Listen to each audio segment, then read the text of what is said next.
dosa-dosa kecil. Nah, ini kemudian akan dipasang oleh setan. Ranjau ini akan dipasang oleh setan supaya kemudian manusia yang mereka itu takut dengan dosa besar dibuat bagaimana hatinya, pikirannya, supaya dia tidak takut berbuat dosa kecil. Tanpa disadari oleh orang yang melakukan dosa kecil bahwasanya dosa kecil kalau diremehkan maka bisa berakibat kepada dosa besar di sisi Allah Subhanahu wa taala. Makanya Rasulullah Shallallahu alaihi wasallam memberikan perumpamaan yang sangat indah. Iyyakum wa muhaqqiratid dzunub. Sesungguhnya jauhilah kamu dari dosa-dosa kecil, kata Rasulullah Shallallahu alaihi wasallam. Dosa-dosa kecil itu sebagaimana satu kaum yang mereka melakukan safar lalu mereka singgah pada satu tempat. Ketika mereka singgah di satu tempat, mereka akan membuat api unggun. Mereka kumpulkan ranting-ranting yang mereka bisa kumpulkan dari dahan-dahan yang berjatuhan dari pohon. Ranting-ranting itu tampaknya kecil, tampaknya juga tidak sebagaimana kayu yang gede. Ranting, cuma ranting. Tapi semakin banyak ranting yang dikumpulkan, maka semakin besar nyala apinya. Dan itulah perumpamaan dosa kecil. Makanya kemudian Masya Allah, sesungguhnya Rasulullah SAW sudah mengingatkan kita. Karena Rasulullah adalah orang yang paling paham tentang strateginya syaitan dan paling paham tentang agenda yang dimiliki oleh iblis, maka Rasulullah sudah mengingatkan kita tentang dosa-dosa kecil. Diingatkan tentang dosa-dosa kecil itu. Makanya kemudian dikatakan, hati-hatilah terhadap dosa-dosa kecil. Karena bisa jadi ada seseorang itu yang dia itu merasa jijik melakukan dosa besar. Dia tidak mau berzina, dia tidak mau minum khamar, dia tidak mau untuk menghujat, dia tidak mau makan riba, dia tidak mau untuk membunuh. Dan lain sebagainya dari dosa-dosa besar yang kita kaji pada pertemuan kita sebelumnya, maka sesungguhnya setan itu ternyata, Masya Allah, setan itu akan memasang jebakan, dosa-dosa kecil, supaya dosa-dosa kecil itu dilakukan dan terus dikerjakan. Lama-lama, toh jatuhnya menjadi dosa besar juga. Nah inilah yang menjadikan kita akhirnya memahami. Makanya salah satu ulama, Syekhul Islam Ibnu Taimiyah itu pernah ditanya, mana yang lebih baik? Apakah dosa kecil apakah dosa besar yang disesali ataukah dosa kecil yang tidak pernah disesali? Maka Syekhul Islam Ibnu Taimiyah itu berkata, dosa besar yang disesali jauh lebih baik daripada dosa-dosa kecil yang tidak pernah disesali. Ya. Makanya Masya Allah, orang-orang terdahulu mereka itu kalau sudah melihat dosa, mereka tidak pernah memperdulikan dosa kecil atau dosa besar. Itulah yang kita harus mengerti. Karena mereka itu terfikir adalah bukan masalah dosanya. Tapi yang mereka pikirkan adalah kepada siapa mereka berdosa. Ini yang menjadi salah satu hal yang paling mempesona dari keimanan para sahabat. Para sahabat itu tidak pernah peduli dosa kecil atau dosa besar. Mereka tidak pernah peduli. Setiap di situ dosa mereka merasa menyesal. Setiap di situ dosa. Makanya kita melihat kan komitmennya para sahabat Nabi itu sampai perkara-perkara yang tampaknya itu bukan sampai dosa, baru makruh saja. Itu sudah menjadikan mereka betul-betul menyesali. Pernahkah antum kagum dengan keimanan Umar bin Khattab? Bagaimana seorang Umar bin Khattab pernah akan melaksanakan sholat asar? Masya Allah. Lalu beliau melihat salah satu kebun yang beliau miliki di pinggir kota Madinah. Maka Masya Allah, karena beliau melihat kebun di pinggir kota Madinah, maka menjadikan sholat asarnya ketinggalan. Maka menyesal betul Umar bin Khattab ketika mendapati sholatnya itu ketinggalan gara-gara melihat kebun yang dia miliki di pinggir kota Madinah. Lalu kebun itu disedekahkan di jalan Allah untuk menebus keterlambatan beliau ketika terlambat dan masbuk pada sholat asar. Padahal masbuk itu enggak dosa. Masbuk itu tidak dosa, Masya Allah ya. Masbuk itu enggak dosa. Tapi cara beliau membayar bagaimana beliau itu masbuk sampai kemudian beliau jadikan kebun yang beliau miliki di pinggir kota Madinah itu disedekahkan di jalan Allah untuk membayar bagaimana beliau ketika menjadi masbuk. Itu hanya masbuk, belum perkara-perkara yang lainnya. Makanya hati kalau sudah bersih, maka setetes hitam aja sudah sangat kelihatan kalau bersih. Beda kan kalau baju kita kalau putih bersih, ada tetesan satu aja, debu aja sudah menjadikan baju itu kelihatan kotor. Karena apa? Saking bersihnya baju putih yang kita miliki.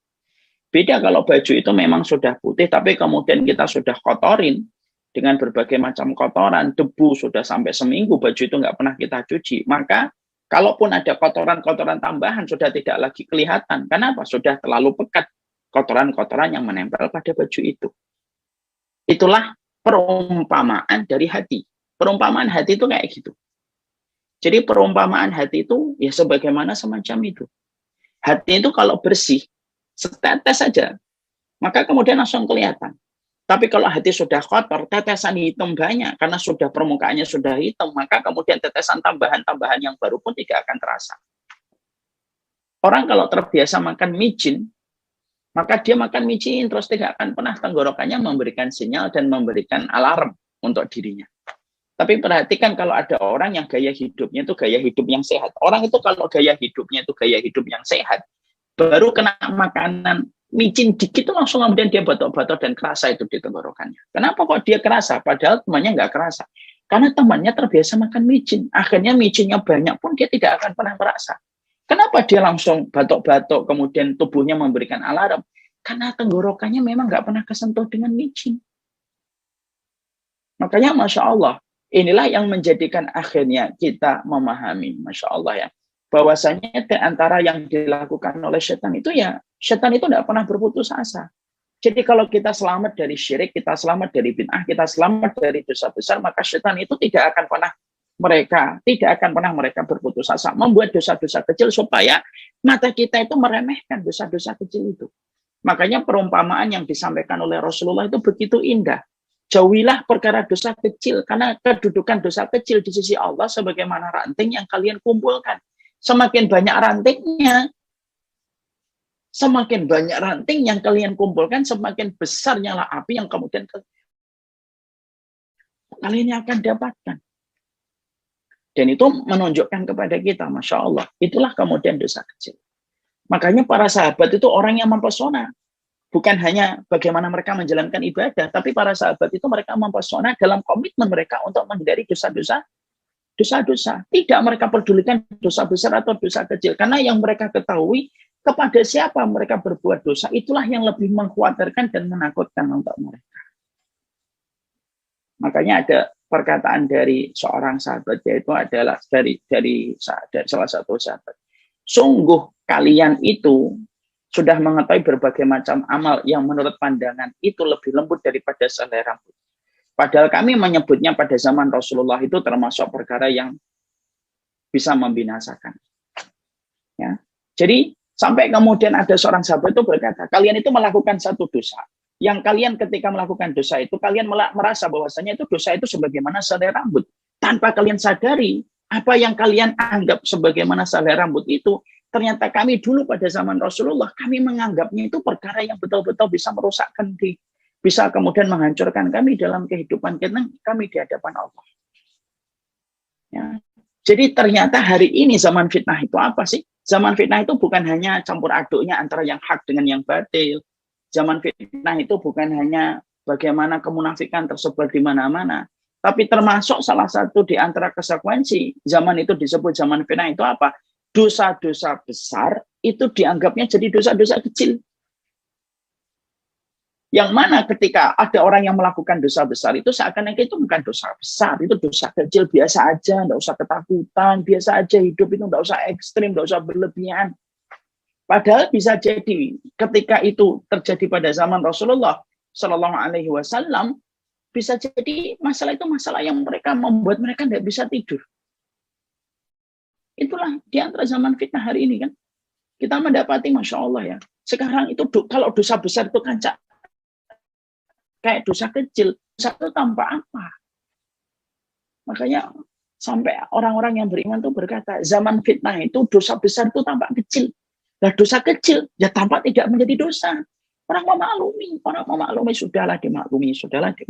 Dan akhirnya menjadi sebuah tatanan dan tuntunan dosa-dosa kecil itu sebagaimana dosa-dosa besar menjadi tatanan dan menjadi tuntunan. Padahal kemudian kita harus paham. Jangan remehkan sesuatu yang kecil. Karena bisa jadi yang kecil itu akan merusak banyak perkara dalam kehidupan kita. Makanya kemudian kita akhirnya dapati setidaknya ada 4 perkara. Dosa kecil itu bisa akhirnya menjadi dosa besar. Dan kita harus tahu 4 kondisi. Yang mana dosa kecil itu bisa menjadi dosa besar, sadar atau tidak sadar. Ya. Jadi kalau kemudian kita itu melakukan dosa, walaupun itu asalnya dosa kecil, misalkan memandang, lalu kita anggap itu dosa kecil, lalu kemudian kita terus melakukannya, maka itu bisa menjadi dosa besar. Insya Allah. Maka kemudian apa 4 kondisi? Ketika dosa kecil itu bisa menjadi dosa besar, ketika kemudian kita melakukan 4 kondisi tersebut. Ya. Yang pertama, dosa kecil itu bisa menjadi dosa besar ketika sudah menjadi kebiasaan dan dilakukan terus-menerus. Ya. Maka kemudian kalau sudah dilakukan terus-menerus dosa kecil itu, maka kemudian dia menjadi dosa besar. Makanya kemudian kita menjapati ada salah satu riwayat, la kabirata ma'al istighfar wala saghirata ma'al israr. Tidak ada dosa besar kalau selalu disertai dengan istighfar setiap waktunya. Dan tidak ada dosa kecil kalau dilakukan secara terus-menerus. Dosa kecil, asalnya dosa kecil. Makanya kemudian la kabirata ma'al istighfar, la saghirata ma'al israr. Tidak ada dosa besar jika dihapus dengan istighfar. Dan tidak ada dosa kecil kalau dilakukan secara terus-menerus. Ya. Makanya setan itu selalu menganggap bahwasanya setan itu menjadikan manusia itu memiliki sebuah konsep kesimpulan. Alah, dosa kecil, enggak apa-apa. Wajar kok kamu melakukan ini, itu wajar. Kan begitu ya, setan itu, Masya Allah, ya, semoga Allah mengampuni kita. Kita ini sering sekali memberikan alasan atas dosa kita. Ya Allah, ya Rabb. Kita selalu mengatakan kepada dosa-dosa yang kita lakukan, tidak apa-apa kok, wajar yang lain melakukan kok. Padahal dosa-dosa kecil kalau sudah kita berikan perwajaran, kemudian kita sudah memberikan permakluman, kita maklumi dosa-dosa kecil itu. Enggak ada dosa kecil kalau sudah dimaklumi. Enggak ada dosa kecil kalau sudah dilakukan terus-menerus, sebagaimana tadi yang dikatakan oleh Rasulullah, sebagaimana ranting. Kamu kumpulkan semakin besar semakin banyak. Bisa jadi ranting itu kekuatan nyala apinya bisa mengalahkan kayu yang paling besar. Karena kayunya cuma satu, ada pun rantingnya dikumpulkan dari seluruh penjuru. Dari timur, barat, utara, selatan dikumpulin. Dan akhirnya menjadi dosa besar. Akhirnya kemudian menjadi dosa besar. Makanya Masya Allah, inilah yang menjadikan kita, ini kondisi yang pertama. Ini peringatan untuk saya sendiri, Umar Mita, peringatan untuk kita semuanya, sahabat Bijaya, sahabat Syamilah Series. Masya Allah ya. Jadi dosa kecil itu, jangan anggap lihat dosa kecilnya, ini dosa kecil, Ustaz, tidak ada kata laknat di dalam dosa itu. Mungkin dosa kecil. Tapi ketika kemudian kamu lakukan secara terus-menerus, la saghiratal ma'al israr. Tidak ada dosa kecil ketika kemudian dilakukan secara terus-menerus. Dan itu kemudian yang kita jumpai. Ini yang pertama. Makanya Masya Allah ya, istighfar setiap waktunya, setiap saatnya itu menjadi salah satu perkara yang sangat dibutuhkan dan termasuk kebutuhan primer kita ya beristighfar setiap waktunya. Yang kadang-kadang kita ditanya, Ustadz kalau saya ingin istighfar, saya nggak ingat dosa saya itu yang mana aja. Beristighfarlah engkau di hadapan Allah, kalaupun engkau tidak ingat lagi dosa mana yang kamu lakukan, katakanlah kepada Allah. Saya beristighfar ya Allah atas semua dosa. Baik yang saya ingat ataupun yang tidak saya ingat. Ya. Karena itu yang kemudian kita harus paham. Ya. Makanya kalau sudah menjadi candu, yang kita khawatirkan apa? Candunya dosa. Kalau dilakukan secara terus-menerus, ini yang saya sampaikan. Orang yang sudah candu dengan sebuah dosa, maka bisa jadi dia akan dimatikan dengan dosa itu ketika dia terus membiasakan dosa itu. An-nasu ala ma'iktada alaih. Sesungguhnya manusia itu sesuai dengan kebiasaannya. Dan manusia itu nanti akan dimatikan oleh Allah sesuai dengan apa yang menjadi rutinitasnya. Itu yang kemudian pasti akan dia dapatkan. Makanya kalau ada seseorang dalam kehidupan ini, kemudian mereka itu terus melakukan dosa, yang kita khawatirkan dari dosa itu apa? Bisa jadi ada seseorang yang akan ditutup oleh Allah ajalnya, akan ditutup oleh Allah harinya. Dengan dosa itu, ketika dosa itu telah menjadi sebuah kebiasaan, rutinitas. Bukankah orang yang sholat duha secara rutin adalah orang yang paling besar kemungkinan akan dimatikan dalam sholat duhanya? Bukankah orang yang senantiasa rutin membaca Al-Quran akan besar kemungkinan dia dimatikan dengan bacaan Qurannya? Bukankah orang yang senantiasa mereka datang ke masjid akan besar kemungkinan dia dimatikan ketika dia berada di masjidnya? Sebagaimana mafhumul mukhalafahnya, pemahaman terbaliknya pun sama. Sebagaimana ketika seseorang itu dia membisarkan satu dosa, maka pada dosa itulah dia akan dimatikan oleh Allah. Dan itulah yang menjadikan kita memahami yang pertama. Dosa itu kemudian menjadi perkara kecil, itu dosa kecil itu bisa menjadi besar ketika dosa kecil itu telah menjadi rutinitas. Makanya walaupun dosa, tidak usah kita lihat dosa kecil dan dosa besar. Ada dosa langsung kita istighfar kepada Allah. Ya. Abdullah bin Mas'ud itu berkata, innal mu'mina yara dunubahu ka'ala jabalan yakhafu alaihi wa annal fajira yara dunubahu kadubabin ala antihi fayaqulu hakadha fatara.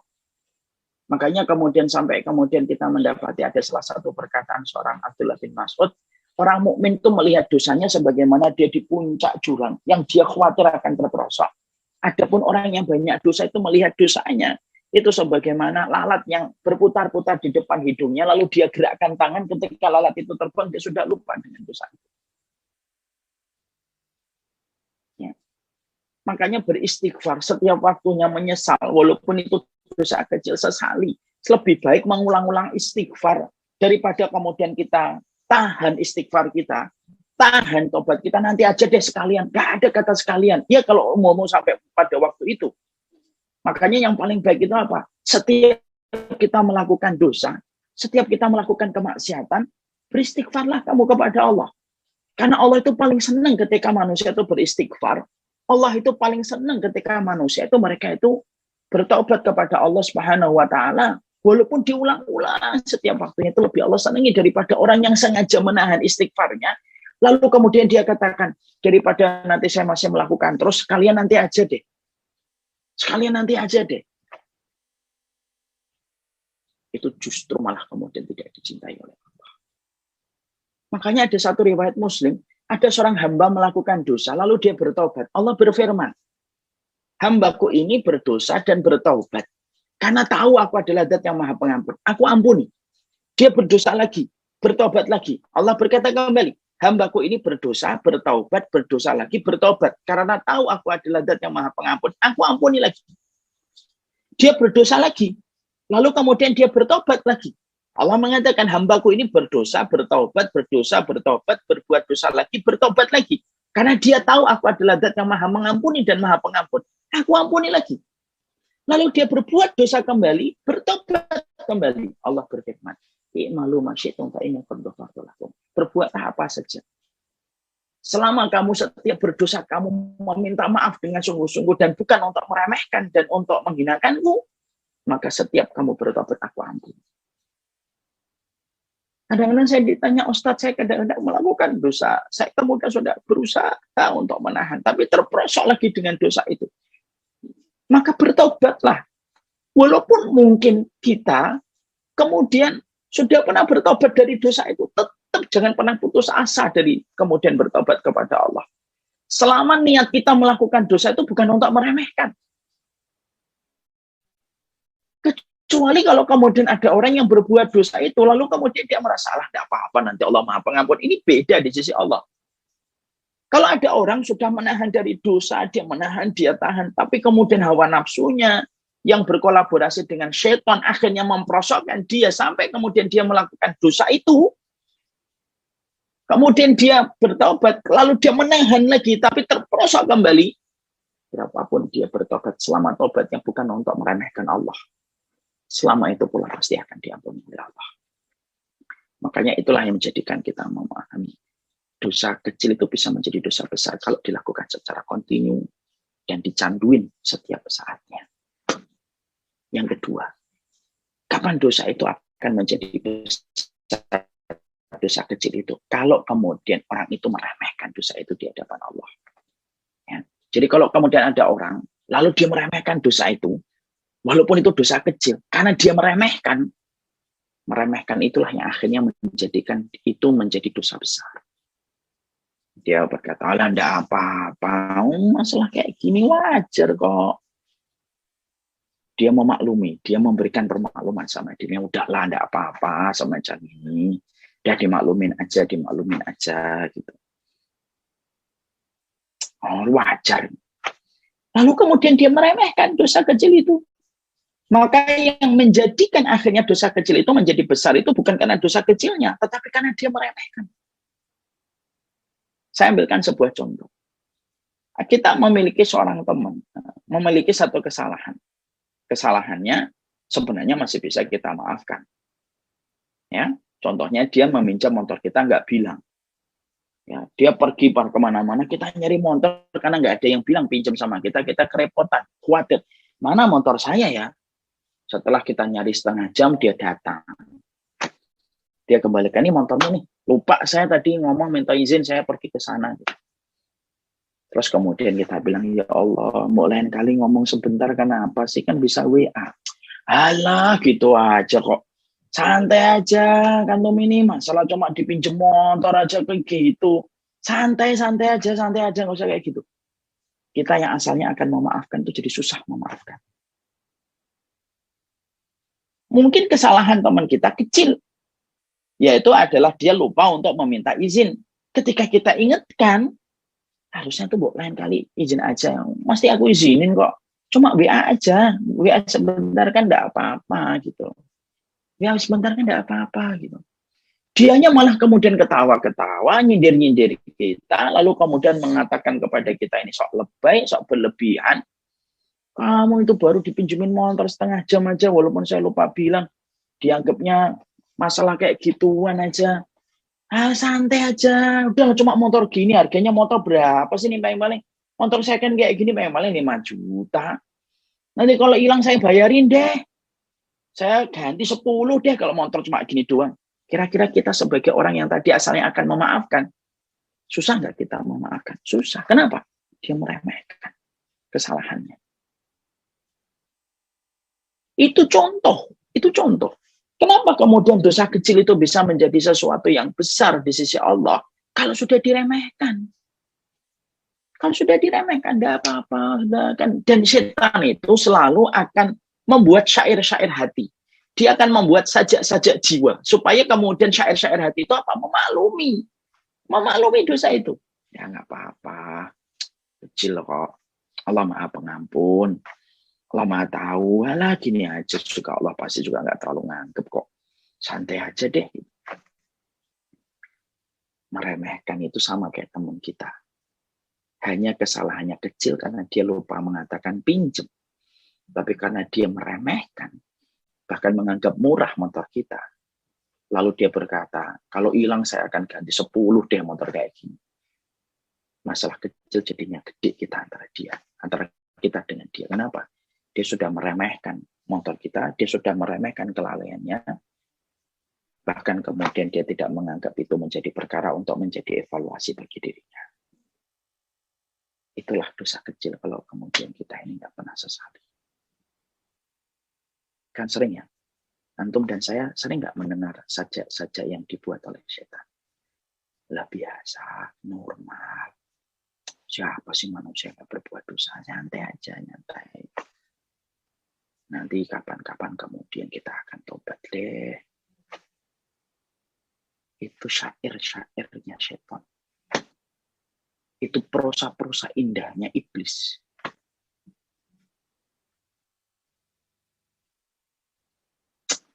Supaya kemudian kita meninggalkan semua yang kita lakukan dan menganggap itu biasa. Mungkin setan tidak berhasil menjadikan kita melakukan zina. Mungkin setan tidak berhasil menjadikan kita minum khamr. Mungkin setan tidak berhasil menjadikan kita membunuh orang.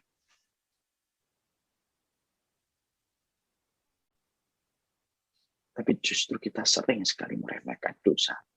Yang bisa jadi dosa itu lebih besar dari dosa-dosa besar yang kita sebenarnya sudah selamat Tapi kita nggak sadar terbuai dengan prosa, sajak, dan syair-syair indahnya syaitan.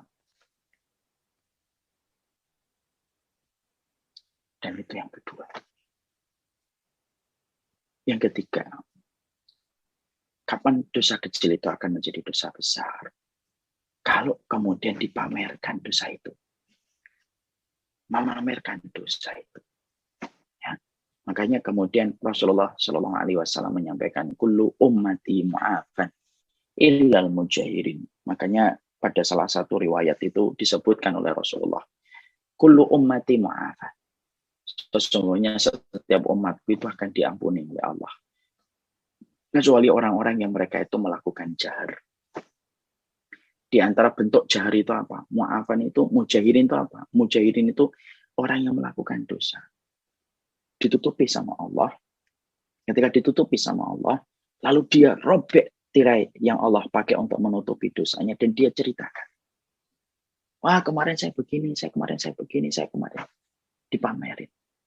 Dan tidak merasa bersalah. Walaupun itu cuma dosa kecil. Ya. Wah, saya kemarin itu gini, dia gini begini gitu. Dipamerin, bangga. Allah itu paling tidak suka. Allah itu paling tidak senang.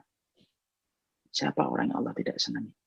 Orang yang melakukan dosa. Dan Allah karena memiliki sifat rahmat, Allah tutup dosa itu dengan tirainya. Tapi justru orang itu membuka tirai itu. Menyobek tirai yang diberikan oleh Allah. Sampai dosa yang dia lakukan itu terlihat sama orang banyak. Maka ini akhirnya menjadi dosa besar. Jadi jangan engkau jadikan dosamu sebagaimana ikan di akuarium. Yang setiap orang lihatin apa yang pernah kamu lakukan. Tidak usah. Kalaupun kita pernah memberikan testimoni gitu, lebih baik dihindari perkara-perkara untuk menceritakan dosa dan kemaksiatan kita. Cukuplah Allah yang telah menutupi tirainya, dan tidak ada tirai kasih sayang Allah kecuali tirai yang Allah pakai untuk menutupi dosa kita. Maka itulah yang sejatinya harusnya kita pegang. Betul. Allah itu sayang. Kalau engkau melakukan dosa sudah ditutup, berarti Allah masih sayang. Kalau engkau makan melakukan dosa, kok kemudian orang nggak ngerti, Allah itu masih sayang. Supaya kamu bertaubat. Bukan kemudian ketika ditutupi oleh Allah, kamu melakukan lagi. Enggak. Tapi kalau kamu merasa bahwasanya kamu melakukan dosa kecil, lalu sudah ditutup oleh Allah, maka kemudian Allah itu masih sayang kepada dirimu. Maka jadikanlah itu momentum untuk tidak menceritakan dosa dan berhentilah dari dosa itu. Sebelum tirainya Allah dibuka oleh Allah, dan dosa itu akan diperlihatkan ke banyak orang. Itu yang ketiga. Kemudian yang keempat. Ya. Yang keempat itu adalah kapan dosa kecil itu akan menjadi dosa besar. Kalau dilakukan sama orang, lalu diikuti orang banyak. Waman sanna fil islami sunnatan sayyi'atan fafu'ila biha ba'dahu kutiba alaihi mislu wizri man amila biha wala yanqusu min auzarihim syai'a. Maka kalau siapapun yang melakukan satu amalan yang jelek, lalu amalan itu diikuti sama orang banyak, maka akan dicatat dosanya. Semisal itu, dari orang-orang yang mengikuti dosa itu tanpa mengurangi dosanya sedikit pun orang yang melakukan. Makanya kalau dosa kecil sudah di-package, lalu kemudian dijadikan menjadi sebuah program, dosa kecil itu diikuti oleh banyak orang, maka pastikan itu akan menjadi sebuah dosa besar. Ya. Karena itulah yang menjadikan akhirnya seseorang itu akan mendapatkan dosa dari orang yang mengikutinya, tanpa mengurangi dosa dia sendiri. Inilah yang menjadikan kita akhirnya memahami ya. Masya Allah. Yang kita harus selalu merenungi adalah bukan masalah dosanya, tetapi kepada siapa kita berdosa. Makanya dosa kecil bisa menjadi dosa besar dengan 4 perkara. Dilakukan terus-menerus. Ada unsur untuk meremehkan. menyampaikan dan menceritakan dosa itu kepada orang banyak, atau dijadikan tren yang diikuti oleh banyak orang, maka itu semua akhirnya dosa kecil itu menjadi dosa besar. Nah, inilah yang menjadikan kita akhirnya memahami. Inilah yang menjadikan kita beristighfar setiap waktunya, setiap saatnya, bertobat kepada Allah setiap saatnya, bertobat kepada Allah setiap waktunya. Karena pada dasarnya, dalam perkara itulah kemudian kita akan senantiasa mampu selamat dari jebakan setan. Jebakan setan itu adalah salah satunya ketika akan menjebak kita dengan dosa-dosa kecil yang diremehkan, dosa-dosa kecil yang dibuat tampak biasa. Nah, inilah yang kemudian yang kita harus pahami.